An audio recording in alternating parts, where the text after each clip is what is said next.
ఆశా వర్కర్లు ఉద్యమాన్ని ఉధృతం చేస్తున్నారు. 20 రోజులుగా సమ్మె చేస్తున్నా ప్రభుత్వం స్పందించడం లేదని ఆవేదన చెందారు. సమస్యలు పరిష్కారం అయ్యే వరకు సమ్మె విరమించేది లేదంటున్నారు. పూర్తి డీటెయిల్స్ కరీంనగర్ నుంచి కిరణ్ అందిస్తారు. ఆరోగ్యానికి పరిరక్షించే ఆశా వర్కర్లు 20 రోజుల నుంచి నిరవధికంగా సమ్మెలో కొనసాగుతున్నారు. కరీంనగర్ జిల్లా వ్యాప్తంగా దాదాపు 2700 మంది ఆశా వర్కర్లు ఇక్కడ నిరవధిక సమ్మెలో ఉన్నారు. తమ సమస్యలు పరిష్కరించాలంటూ కలెక్టరేట్ ముందు ధర్నా కొనసాగుతున్నది. దాదాపు 20 రోజుల నుంచి నిరవధిక సమ్మెలో కొనసాగుతున్న ఆశా వర్కర్లు ఇప్పటివరకు ప్రభుత్వం నుంచి ఎలాంటి స్పందన రాకపోతే ఆందోళన వ్యక్తం చేస్తున్నారు. వారిని అడిగి మరిన్ని వివరాలు తెలుసుకునే ప్రయత్నం. మేడం చెప్పండి, 20 రోజుల నుంచి సమ్మెలో కొనసాగుతున్నారు. మొత్తం అసలు మీ ప్రధాన డిమాండ్లు ఏమున్నాయి, అసలు మీకు ఉన్న ఇబ్బందులు ఏమున్నాయి?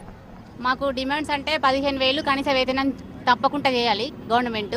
ఇంకా ప్రసూతి సెలవులు ఇవ్వాలి, అర్హులైన వారిని ఏఎన్ఎంలుగా తీసుకోవాలి, ఇంకా మాకు టీఏడిఎల్ ఇప్పించాలి. అందుకని మేము 20 రోజుల నుంచి సమ్మె చేస్తున్నాం. కానీ ఇంతవరకు కూడా గవర్నమెంట్కు మా మీద కొంచెం కూడా వాళ్ళకు దయ లేదు, వాళ్ళకు చీమ కుట్టినట్టు కూడా అనిపిస్తలేదు. కానీ వాళ్ళు ఎన్ని రోజులు మేము ఇట్లా చేసినా కూడా చేయాలనుకో, ఎన్ని రోజులైనా కూడా మేము సమ్మె మాత్రం విరమించుకోము. ప్రజారోగ్య విషయంలో మీరు ఏ కార్యక్రమాలు చేస్తారు, అంటే ఎలాంటి సేవలు అందిస్తారు మీరు? ప్రతిదీ కూడా, ఎందుకంటే ఫస్ట్ గర్భవతి నుండి ఆమెకు తీసుకుపోయి టీటీ ఇంజెక్షన్ వేయించి ఐరన్ మాత్రలు ఇప్పించి ఆమెకు ప్రతి నెల ప్రతిరోజు కూడా జాగ్రత్తలు 2 గంటల టైం తీసుకోవాలి, మంచి రెస్ట్ ఉంచుకోవాలి, మంచి ఆహారం తినాలి, పౌష్టిక ఆహారం తినాలి, మంచి జాగ్రత్తలు చెప్తాం. డెలివరీ వాళ్ళను సివిల్ హాస్పిటల్కు తీసుకుపోతాం, మీరు మంచిగా ఉండాలి, మరి పాప ఎట్లా ఉంది, మళ్ళీ 3 రోజులకు ఒకసారి వాళ్ళను సందర్శిస్తాం, వాళ్ళ పాప ఎట్లుంది, ఆమె ఎట్లుంది, అవన్నీ చూస్తూ ఉంటాం. కానీ ఒకరోజు కూడా గవర్నమెంట్ మమ్మల్ని ఎన్నడూ గుర్తించలేదు.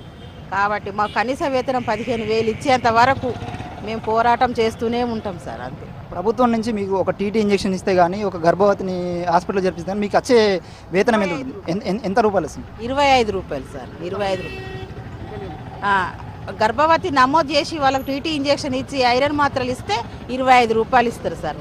ఒక డెలివరీ సివిల్ హాస్పిటల్ తీసుకపోతే, అది సివిల్ హాస్పిటల్లో డెలివరీ అయితేనే 200, ప్రైవేట్లో అయితే 1 పైసా కూడా రాదు సార్. ఆ టీఏడిఎల్ కూడా ఇచ్చేది లేదు, ఏది లేదు సార్. మేము ఎట్లా బతకాలి?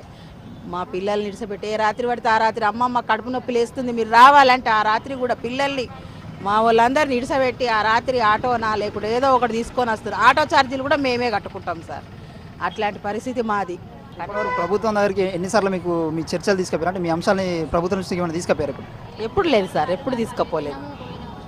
వాళ్ళు అంటారు, మొన్న ఎంపీ గారు అన్నారట ఢిల్లీకి పోదాం రండి, అక్కడ కేంద్రం నుంచి మాట్లాడదాము, వాళ్ళతో మిమ్మల్ని వాళ్ళు పెట్టిరు కాబట్టి మిమ్మల్ని అక్కడికి తీసుకుపోతా అంటే మాకు అవసరం లేదు, వాళ్ళు కేసుకు గింత మీరు చేసుకొని రమ్మా అని చేసుకున్నాడు. కానీ మేము ఇప్పుడు కేంద్రానికి పని చేస్తలేము, మన రాష్ట్రానికి పని చేస్తాం. మన రాష్ట్రం మనకైతే మనకు మంచిగా ఉంటుందని మనం రాష్ట్రాన్ని తెప్పించుకున్నాం కాబట్టి మన రాష్ట్రంలో మా కనీస వేతనం 15,000 ఇవ్వాలని మేము కొట్లాడుతున్నాం సార్. మాకు రాష్ట్రంతో పని, కేంద్రంతో పని లేదు సార్. అంతే సార్. కేంద్రమే ఇస్తుంది, కానీ మీతోటి కూడా మాకు కొంత కావాలని మేము కోరుకుంటున్నాం సార్. Okay sir. జిల్లా వ్యాప్తంగా చూసుకుంటే దాదాపు 2700 మంది ఆశా వర్కర్లు ఇక్కడ గ్రామీణ సేవల్లో వైద్యం అందిస్తున్నారు. దీంతోపాటు అంటే నిత్యం ప్రభుత్వానికి వైద్య ఆరోగ్య శాఖల మధ్య ప్రజలకు మధ్య సమన్వయంగా కార్యకర్తలు వ్యవహరించే ఆశా వర్కర్లు మాత్రం జీవితాలు మాత్రం ఇలాగే ఉన్నాయని చెప్పి ఆవేదన వ్యక్తున్నారు. ఇప్పటికైనా ప్రభుత్వం స్పందించి తమ సమస్యలు పరిష్కరించి చొరవ చూపాలని చెప్పి కోరుకున్నారు. Camera person Srikanth, Kiran, VCC news, Karimnagar.